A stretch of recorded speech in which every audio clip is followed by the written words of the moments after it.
আপনি 5 বছর কাউকে ভালোবাসেন বলে আপনার এত আবদার, আপনার মা আপনাকে যে 20 বছর ধরে ভালোবাসে, আপনার মার কি কোনো আবদার থাকতে পারে না?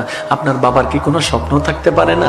এমন অনেক মাও তো আছে নিজের বিয়ের শাড়িটা যত্ন করে রেখে দিয়েছে। মা কেন রাখলি গো? মা বলে যে আমার ছেলের জন্য যখন আমি বউ আনবো, আমার শাড়িটা দিয়ে কিন্তু আমি বউটা আনবো।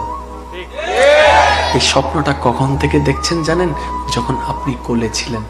যখন আপনি কোলে ছিলেন, ও আমার যুবক ভাইয়েরা, হয়তো আপনার মা আপনাকে বলে নাই, আপনি যখন কোলে ছিলেন, কোলের মধ্যে দুলতো, মা স্বপ্ন দেখতো এই ছেলে বড় হবে, একটা ঘরে বউ আসবে, নাতি নাতনি হবে, আমি বুড়া হব, নাতি নিয়ে খেলবো, আমার বউটাকে আমি আমার শাড়িটা পরাই আনবো।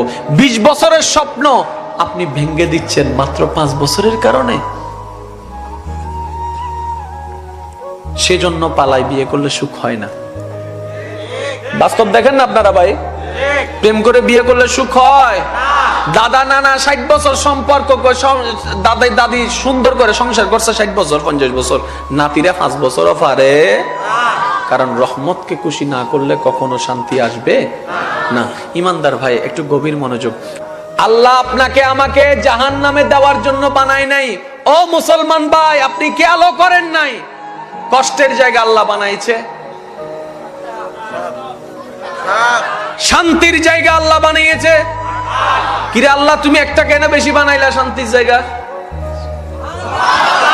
আল্লাহ বলে যে আমি তো ইঙ্গিত দিয়ে দিছি আমার বান্দাদেরকে, জান্নাত একটু পাবলিক বেশি হবে, তো জায়গাটাও বেশি লাগবে, জায়গাটাও বেশি লাগবে, জায়গাটা।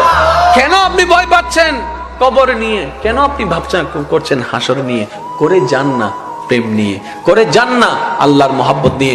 শুনলে অবাক হয়ে যাবেন, মুসা নবীর একজন উম্মতকে 1000 অপরাধ করার পরও আমার আল্লাহ জাহান্নামী থেকে জান্নাতি ঘোষণা করে দিবেন হাসরের ময়দান।